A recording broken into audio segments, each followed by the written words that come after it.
Today's question is max area of island. Looks pretty good, right?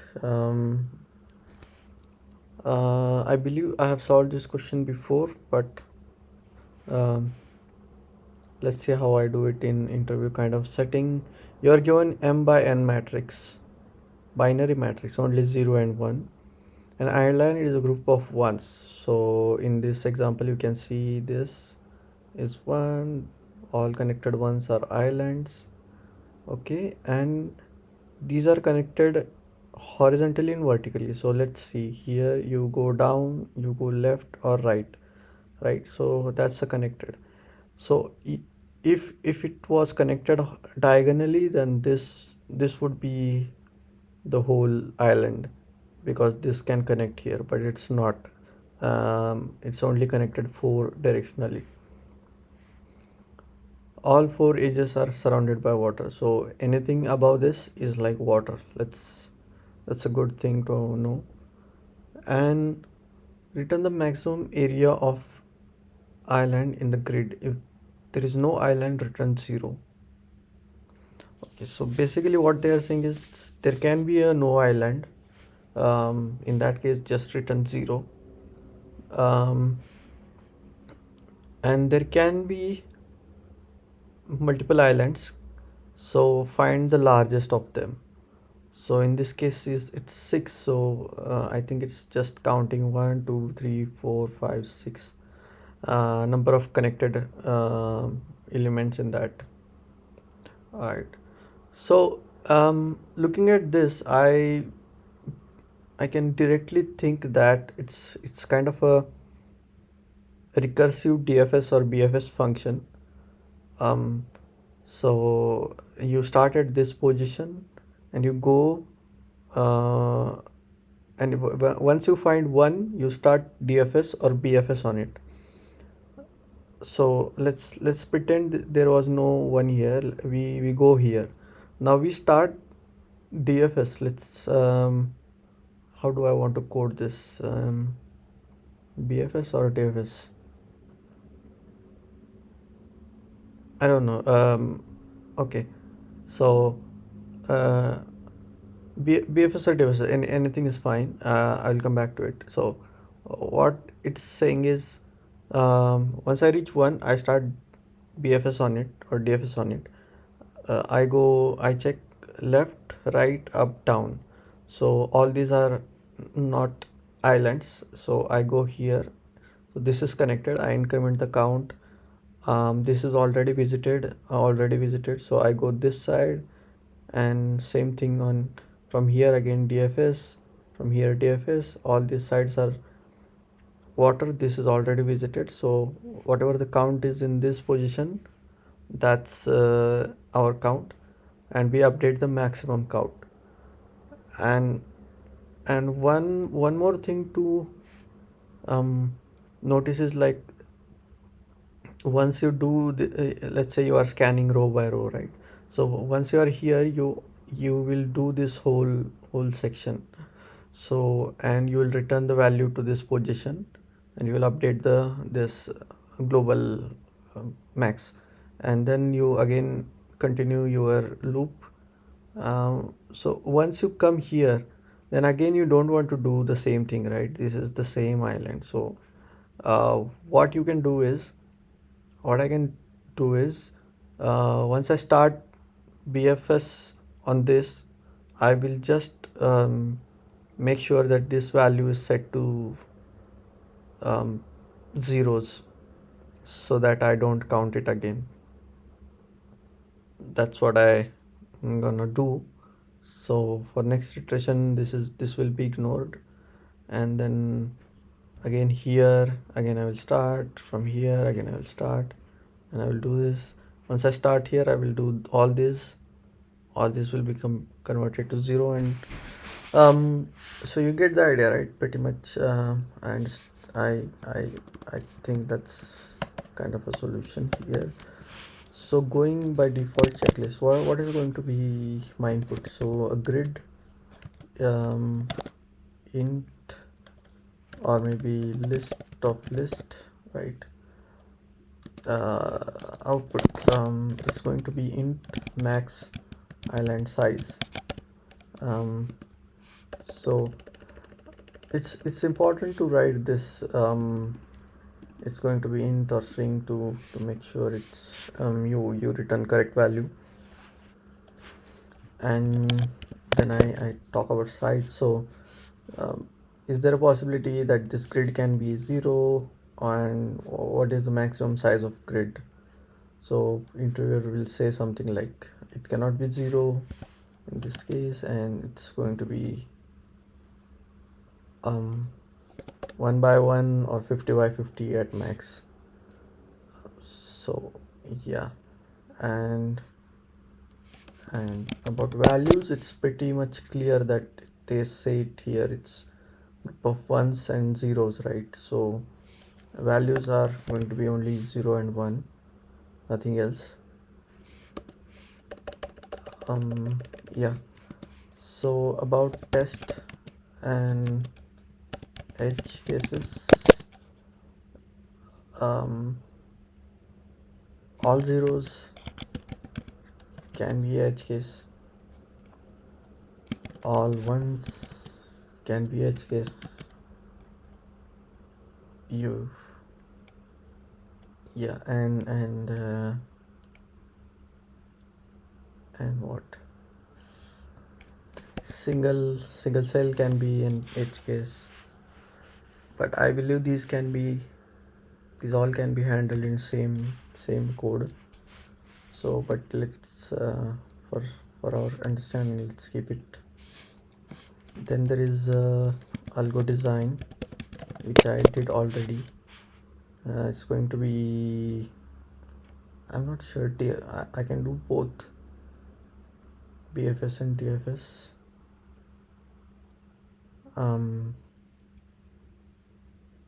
Probably I will do BFS. Okay, and then code will do that, time and space. So time complexity,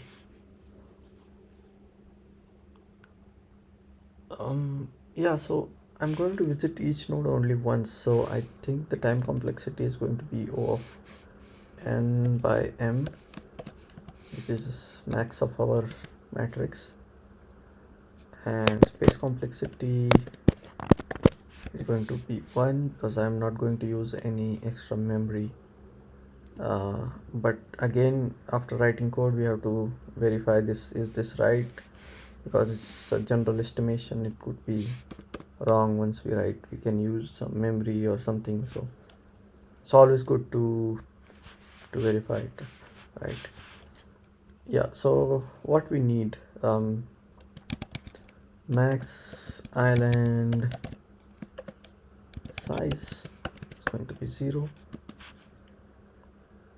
and okay, so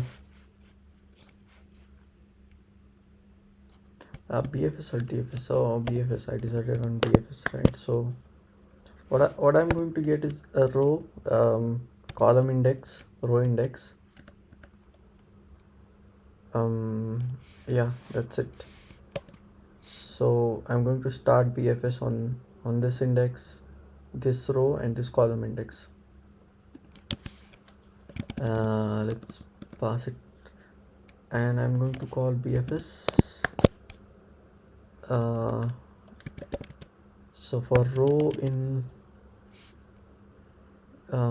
so yeah, so we need rows and columns, right? So let's have those as global variables. Rows false is equal to length of grid,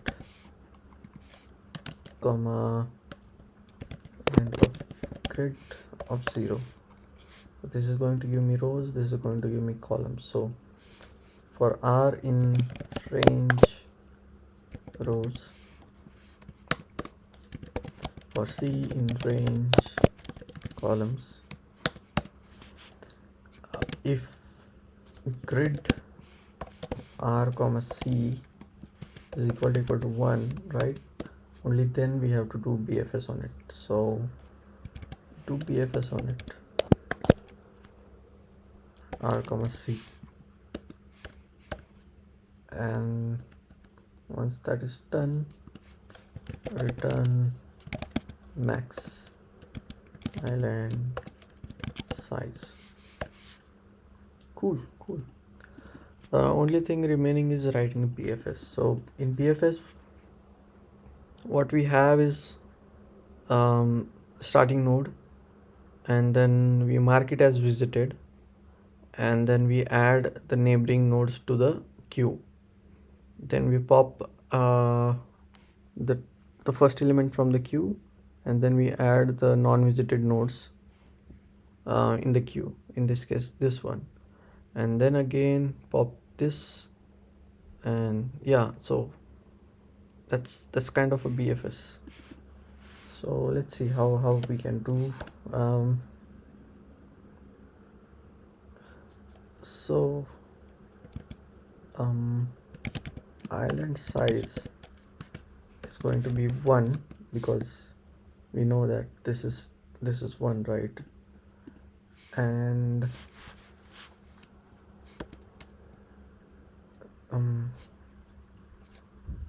we are going to have a queue which is collections.queue,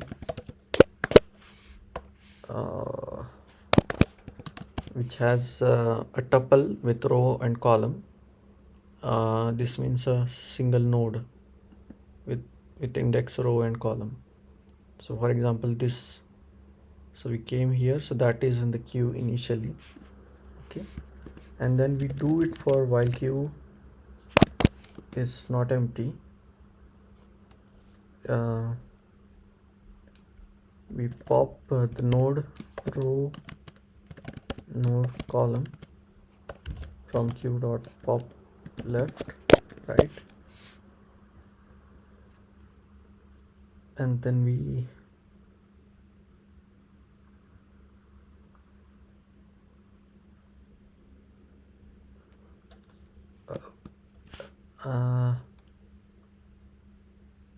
that's yeah. And I wanted to make it like, when should I make this as visited? That's a question. When I add it to the queue or when I process it?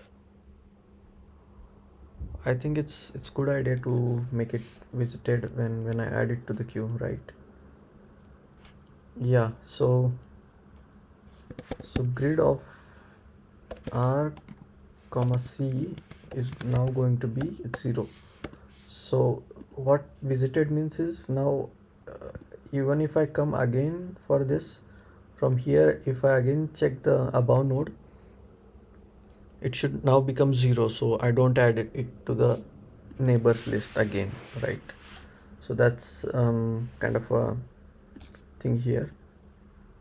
Now I have popped it, and now what I want to do is for neighbor row comma neighbor column in get neighbors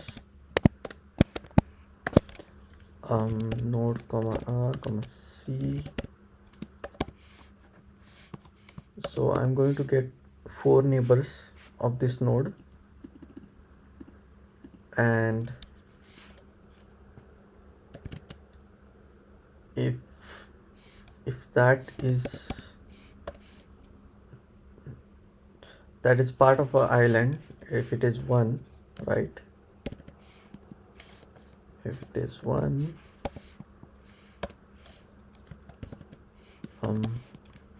so these are basically index values, row and column. So if this is equal to 1, only then add this to the queue and make it 0, and queue dot append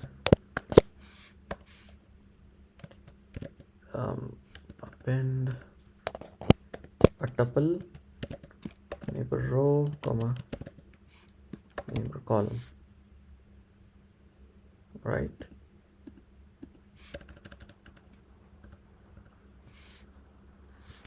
But when do we update this? When do we update this?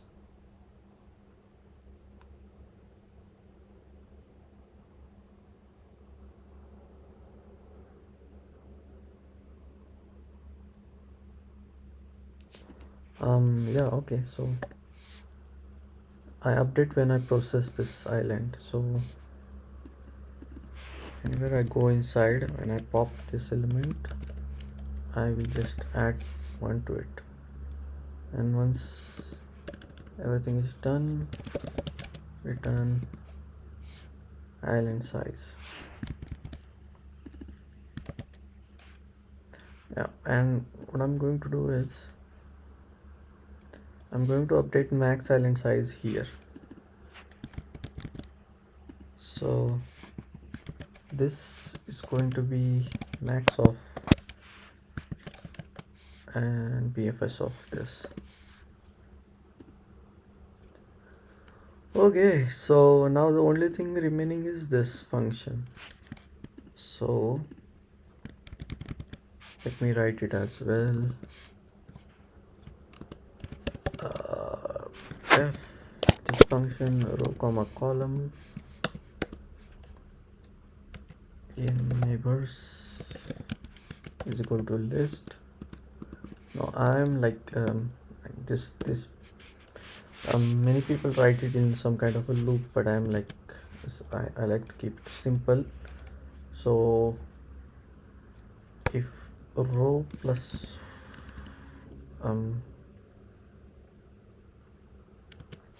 so basically what this means is this is valid position, right? So we have to check top row, bottom row, before column, left column, right column. So that's what I'm going to do is, so r plus 1 is bottom, is less than rows, right? Should can it be equal to rows?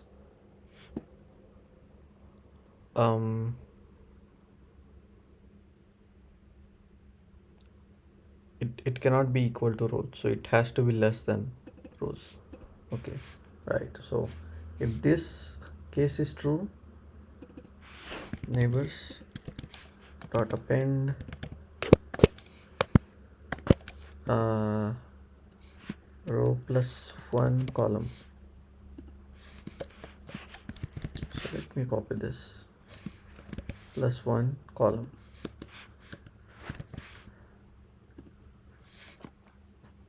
Now if row minus 1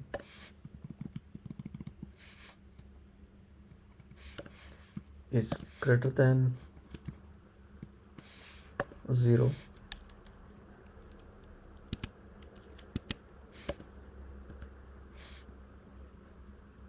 to add row minus 1,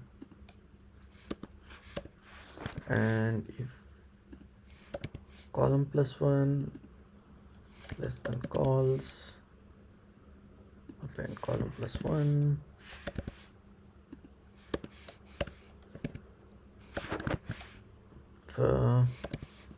column minus 1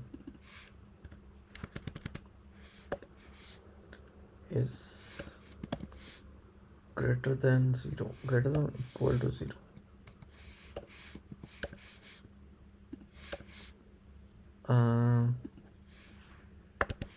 Do add it as well, and then return this neighbors.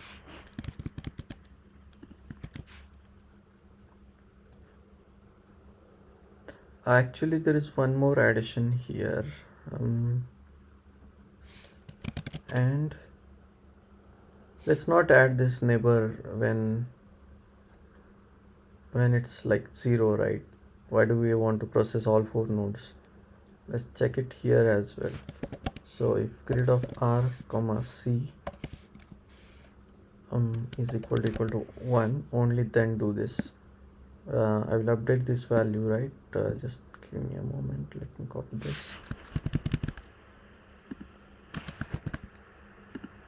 Da, da, da. Yeah, so row plus 1 is 1, only then do this. If row minus 1 is 1, only then do this. Column plus 1 is 1, then only do this. Column minus 1 is 1, only then do this. Yeah, so that's pretty much the code. I think there could be some bugs syntactically, and it's better to have this in separate class functions, but I don't want it to pass everything to that, so I just using it here.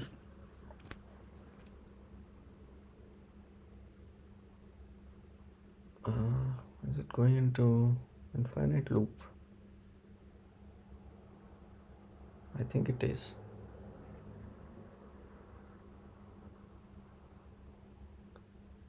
I think it is.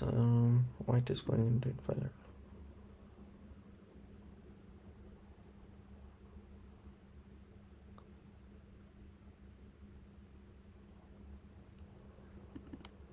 Top left.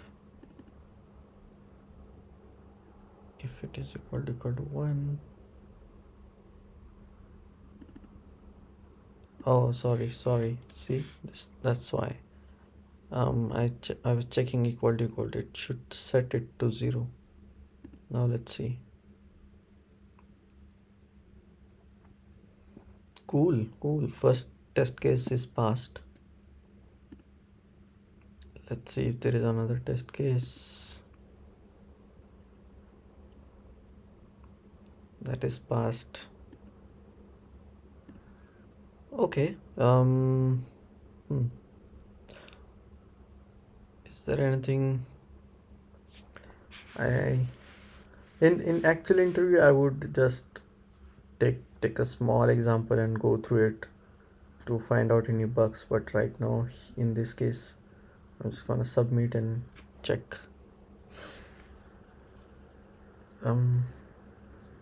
I solved this question one month before in Java. That's fine. Faster than 95%. I'm not using any extra space. These neighbors can be only 4, so that's constant.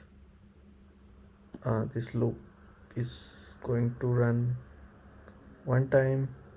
I know that in this case once I start here I'm going to go 6 places, but again I'm going to update this, so next time I come to this place it's going to be 0, so the DFS is only going to happen only once. Yeah, so it's good. I'm able to solve this question. Thank you for watching. Bye bye.